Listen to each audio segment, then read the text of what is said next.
Her her Mahadev everyone, welcome back my channel Ayushi Rana life style. Last video में आप सबने देखा था, मैंने काफ़ी सारी तैयारी जो है नवरात्रि की करके रख ली थी। मंदिर के क्लीनिंग वगैरह होगी, डेकोरेशन वगैरह होगी, तो सारी ही चीज़ें मैंने जो है कल करके रख ली थी। और आज है नवरात्रि का पहला दिन। तो सबसे पहले तो आप सभी को नवरात्रि की बहुत बहुत शुभकामनाएं।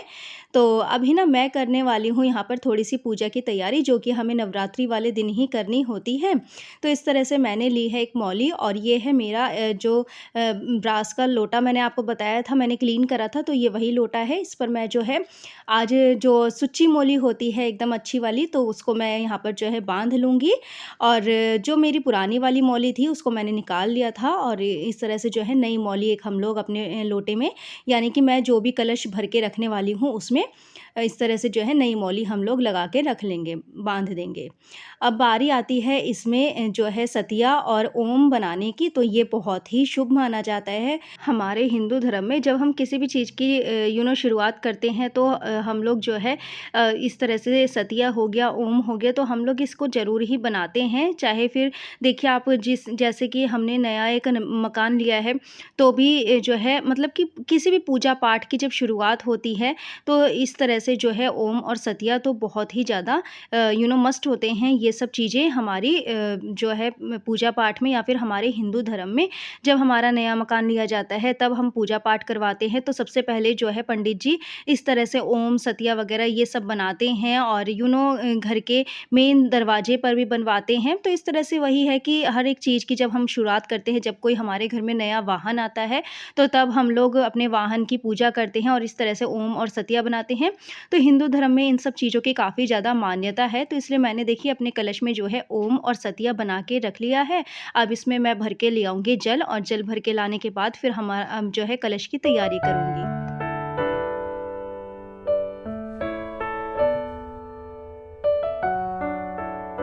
तो यहाँ पर कलश में देखिए मैंने एक साफ़ पानी भर लिया है, और इसमें अब मैंने थोड़े से अक्षत डाले हैं। अक्षत आप लोगों को वही डालने हैं जो टूटे ना हों, बिल्कुल सही हों, तो वही अक्षत आपको पूजा पाठ में जो है यूज़ करने हैं। यहाँ पर मैंने ₹1 का सिक्का भी डाला है, और थोड़ा-सा मैंने यहाँ पर गंगा जल भी डाल दिया है, जिससे कि जो है हमारा ये जल बिल्कुल पवित्र हो गया है अब। और अब मैं इसमें डालूँगी थोड़ी-सी चीनी, और इस तरह से जो है मेरा ये कलश बन के रेडी होगा। तो देखिए मुझे जितना आता है, या मेरे बड़ों ने जितना सिखाया है, मैं उसी हिसाब से अपनी पूजा पाठ करती हूँ। तो आप लोग मुझे बताना कि आप लोग कैसे करते हो। तो जिस तरह से देखिए जो हमें बताया जाता है, बड़े हमें जो बताते हैं, या फिर हम लोग जितना देखते हैं अपने बड़ों को, या फिर हमारे घर में जिस तरह से देखो पूजा पाठ करी जाती है, तो हम लोग उसी ही चीज़ को जो है आगे तक करके चलते हैं। अब मुझे मेरे बड़ों ने, चाहे मैं मायके में कहूँ या फिर मेरे ससुराल में कहूँ, तो इसी तरह से पूजा करी जाती है, और इसी तरह से जो है मैं करती आ भी रही हूँ। और तो इसीलिए ना आज भी मैं आपको वही बता रही हूँ जो कि हमारे यहाँ पर होती है, या फिर हम करते आ रहे हैं। तो इस तरह से देखिए मैंने आम के पत्ते लगा लिए हैं लोटे पर, और ये है एक नारियल, जो कि पानी वाला नारियल होता है, वही जो पूजा पाठ में यूज़ होता है अधिकतर। तो वही है ये नारियल, उसमें मैंने चुनरी लगा दी है। और अब इसमें मैं मूली का धागा बांध लूँगी, और मूली का धागा जिससे कि चुनरी ना खुले, और मूली का धागा बांधने के बाद इसमें मैं रखूँगी पैसे। तो पैसों की भी देखो आपकी श्रद्धा है कि आप लोग कितने रखना चाहते हैं। कोई लोग जो है 51 भी रखते हैं, कोई 101 रखते हैं, कोई ₹21 रखते हैं, और कोई ₹11 रखते हैं। तो वो सब चीज़ें जो हैं आपकी श्रद्धा अनुसार होती हैं कि आप लोग कितने इसमें पैसे रखते हैं। वैसे तो भगवान, मतलब कि भगवान या माता रानी कभी नहीं कहते हैं कि आप लोग हमें पैसे दो। तो इसलिए ना देखो ये तो अपनी श्रद्धा होती है कि हम लोग अपने भगवान को या माता रानी पर कितने जो है पैसे वगैरह लगाना चाहते हैं, चढ़ाना चाहते हैं उन पर। तो इस तरह से देखिए कलश मैंने जो है अच्छे से मौली बांधकर, और कलश मैंने जो है तैयार कर लिया है। अपना जो नारियल है उसको मैंने रख दिया है लोटे के ऊपर इस तरह से, और यहाँ पर अब मैं रखने वाली हूँ ₹11।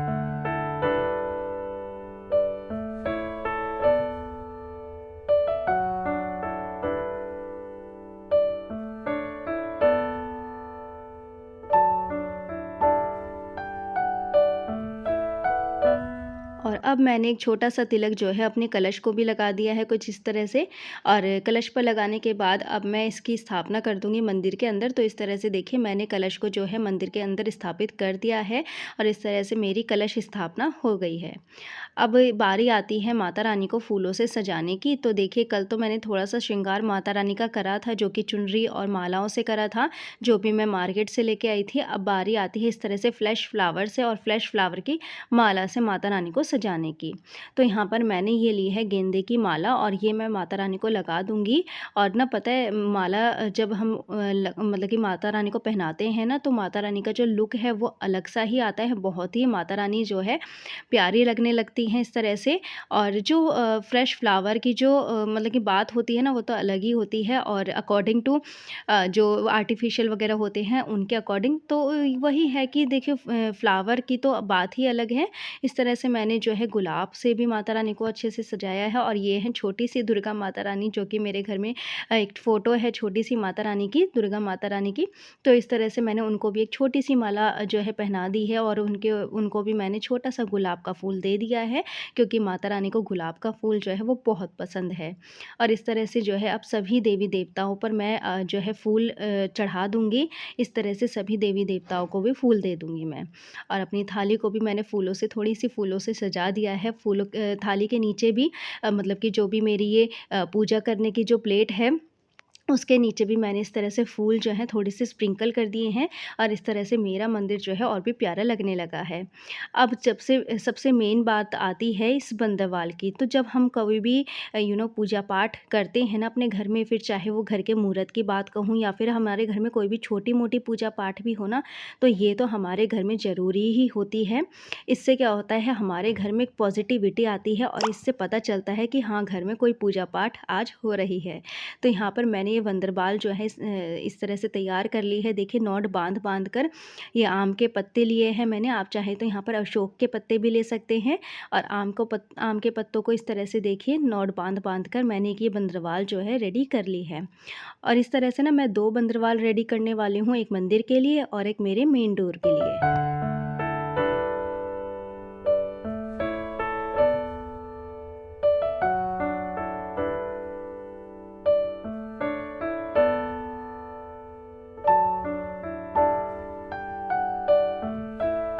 तो बाकी तैयारी आप चाहे नवरात्रि से 1 या 2 दिन पहले कितनी भी कर लो, लेकिन नवरात्रि वाले दिन ये कुछ तैयारियाँ ऐसी होती हैं जो कि नवरात्रि वाले दिन ही होती हैं। तो इस तरह से माता को फूलों से सजाना वो नवरात्रि वाले दिन होता है और इस तरह से कलश स्थापना भी नवरात्रि वाले दिन ही होता है। तो इसलिए ना थोड़ा-सा जो है हमारा पूजा पाठ का जो काम है वो थोड़ा-सा आज के दिन जो है एक्स्ट्रा हो जाता है। पूजा पाठ से अलग हो जाता है ये काम थोड़ा-सा। और इस तरह से देखिए मेरी बंदरवाल हो गई है रेडी। और आज मैंने ना पिंक कलर का गाउन पहना है। सो सॉरी कि मैंने आपको इसका मतलब कि फुल जो व्यू है वो दिया नहीं है कि किस तरह का लग रहा है। बट ये जो गाउन है ना, ये मैंने आपके साथ पहले भी शेयर करा हुआ है। जब मैंने पहले कभी पहना था तब मैंने आपके साथ शेयर करा था। और इसके साथ के ना मुझे चुन्नी नहीं मिल पाई, मैंने बहुत ढूँढी बट मुझे नहीं मिली। आई डोंट नो कि मैंने कहाँ रख दी है। हालाँकि मैंने अभी ही अपनी जो अलमीरा है उसका ऑर्गनाइज़ेशन करा है, बट पता नहीं मैंने कहाँ रख दी। या तो बच्चों ने इधर-उधर कर दी होगी या फिर कपड़ों-वपड़ों में इधर-उधर हो गई होगी। एनीवे तो मैंने ये इसके ऊपर ना ये वाली चुनरी जो है ले ली थी। ये थोड़ी-सी मैच भी कर रही थी, तो मतलब कि स्टिल काम चल गया था। तो इस तरह से देखिए बंदरवाल हमारी रेडी हो गई है। और इस तरह से मैंने एक और बंदरवाल जो है वो रेडी कर ली है अपने मंदिर के लिए। मंदिर पर भी इस तरह से मैंने बंदरवाल लगा दी है और देखिए कितना प्यारा लग रहा है ना मंदिर। तो बंदरवाल लगने के बाद और फूलों से सजने के बाद तो मंदिर का नज़ारा ही अलग हो गया है। अब बारी आती है माता रानी को भोग लगाने की। तो मैंने यहाँ पर कुछ फ्रूट्स लिए हैं और लिया है पेठा वगैरह, जो भी हमारे पूजा पाठ में मतलब कि होता ही है। चौलाई के लड्डू हो गए, पेठा हो गया और पंचमेवा हो गई हैं। तो इन सभी चीज़ों का मैंने जो है माता रानी को भोग लगा दिया है। अब बारी आती है तिलक लगाने की। तो सारे ही देवी देवताओं को मैं तिलक लगा दूँगी। सबसे पहले लगा रही हूँ मैं भोलेनाथ जी को चंदन का तिलक। चंदन का तिलक लगाने के बाद फिर माता रानी और बाकी सभी देवी देवताओं को मैंने लगाया है सिंदूर का तिलक। आप सबको पता ही है कि जब भी मैं पूजा करती हूँ तो मैं किस तरह से तिलक जो है वो लगाती हूँ भोलेनाथ जी को चंदन का और बाकी सभी देवी देवताओं को सिंदूर का। और जब इन सब के लग जाएगा तो मैंने अपने भी लगा लिया है और अपने बच्चों के भी लगा लिया है। मैंने ना एक्चुअली जब मैं पूजा करने बैठी ना तो मैंने ओजस और तेजस दोनों को ही अपने पास बुला लिया था, क्योंकि क्या होता है ना कि जो हम करते हैं पूजा पाठ, अगर बच्चे उन सब में इन्वॉल्व रहें ना तो बच्चों को थोड़ा-सा जो है समझ आता है कि किस तरह से पूजा पाठ हमें करनी चाहिए। बच्चों को थोड़ी-सी ना सीख ही मिलती है कि हाँ, हमें इस तरह से पूजा पाठ जो है करनी चाहिए। और बच्चे देखकर ज़्यादा सीखते हैं अकॉर्डिंग टू करने मतलब कि करने से। ज़्यादा वो देखकर सीखते हैं। तो यहाँ पर जो है हमारी जोत जल चुकी है, माता रानी की जोत यहाँ पर जो है जल चुकी है। अब बारी आती है हवन की, तो यहाँ पर छोटा-सा मैं हवन करने वाली हूँ। अब देखो हवन मैं करने वाली हूँ यहाँ पर, ये जो एक छोटे-छोटे से कंडे से आते हैं ना, मैं इनसे हवन करूँगी। मैं समिधाएँ जो होती हैं उनसे हवन नहीं करूँगी, क्योंकि वो हवन जो होता है वो पंडित जी करते हैं और वो बहुत बड़ा हो जाता है और वो सब मुझे नहीं आता है। मेरी मम्मा को आता है बट मुझे नहीं आता है, तो इसलिए यहाँ पर जो है हवन मैं सिर्फ़ ये जो गाय के गोबर के जो कंडे होते हैं ना, इन्हीं से ही करने वाली हूँ। कहीं-कहीं पर ना इन कंडों को उपला भी कहते हैं और कहीं-कहीं पर इनको ना कंडे भी कहते हैं। तो हमारे यहाँ तो कंडे ही कहा जाता है। आप लोग मुझे कमेंट करके बताना कि आप लोगों के यहाँ पर इनको क्या कहा जाता है। अब हवन करने के लिए ना सबसे पहले मैं नीचे ईंटें लगा लूँगी, क्योंकि टाइल्स वगैरह हैं तो टाइल्स पर ना थोड़ी-सी देखो आँच लगती ही है। और इस तरह से जो है ईंटें लगाने के बाद अब हमारा हवन जो है वो शुरू होता है। और मैं आप लोगों को बता दूँ कि हमारे हवन करने की जो मेथड होता है, विधि होती है, वो किस तरह से होती है। सबसे पहले 2 लौंग के जोड़े लेकर घी में डिप कर हम इसमें छोड़ेंगे। साथ में गायत्री मंत्र जाप का जो जाप है वो हम करते रहेंगे, गायत्री मंत्र जाप जो है। और उसके बाद 2 इलायची ले लेंगे। उसके बाद 2 इलायची लेने के बाद हम उसको घी में डिप करेंगे और फिर वो हम करते रहेंगे इसी तरह से, जैसे कि हमने लौंग का करा है। तो पूजा की शुरुआत जो है वो इसी तरह से होती है। सबसे पहले लौंग के जोड़ों को हमें जो है हवन में डालना होता है। उसके बाद 2 इलायची के जोड़ों को डालना होता है और फिर 5 घी की आहुति देते हैं, 5 जो है वो सामग्री की आहुति देते हैं। तो इस तरह से जो है हमारा ये छोटू सा हवन हो जाता है। साथ के साथ जो है गायत्री मंत्र जाप करते रहेंगे।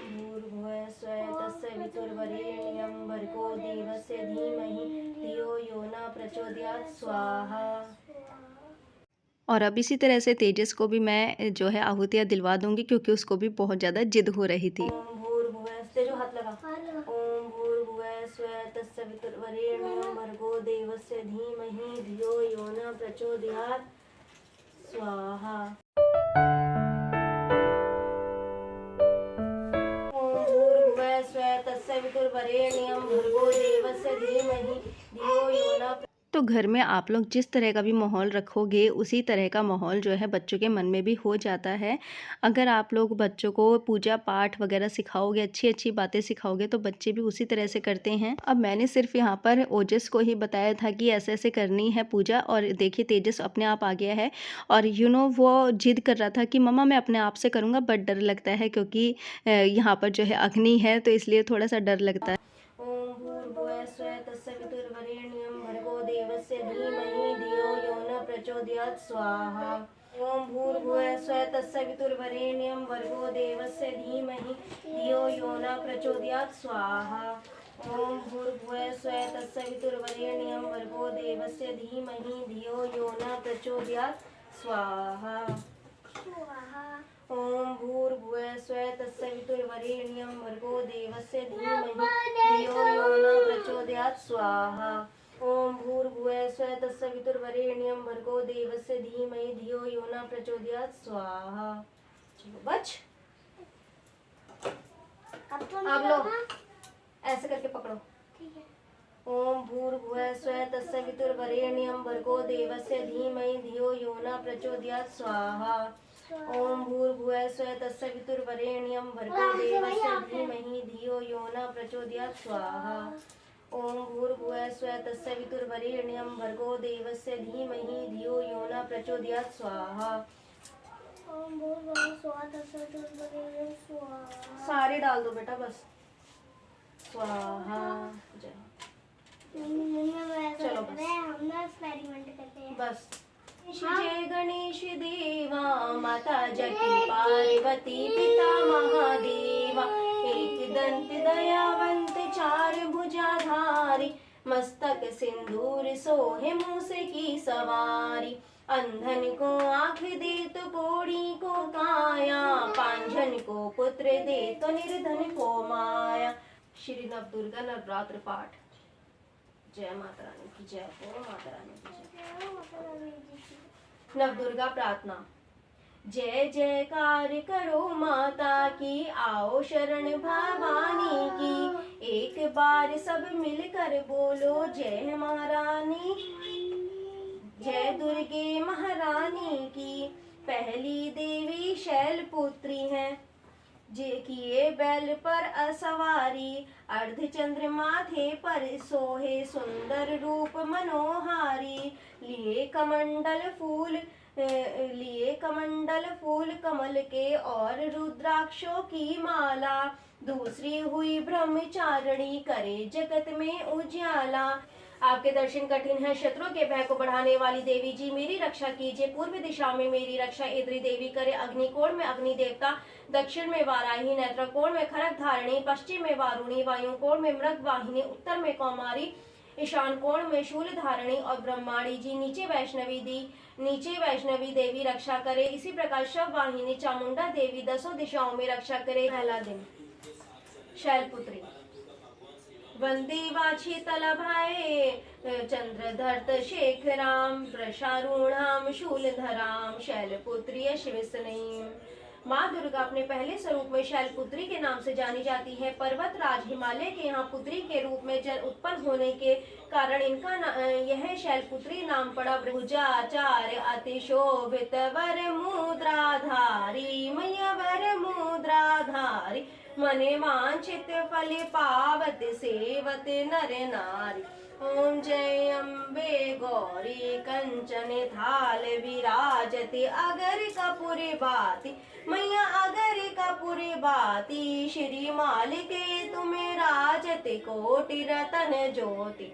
ओम जय अम्बे गौरी। तो बस इसी तरह से यहाँ पर मेरी जो है पूजा भी हो गई है। प्यारा सा आशीर्वाद मैंने माता रानी से ले लिया है और आपके साथ में मैंने अपनी पूजा पाठ जो है वो इंस्टॉलमेंट में थोड़ी थोड़ी शेयर करी है। तो मिलते हैं अब नेक्स्ट वीडियो में। तो okay friends, bye bye and take care. आप लोग बताना कि आप लोग कैसे करते हो।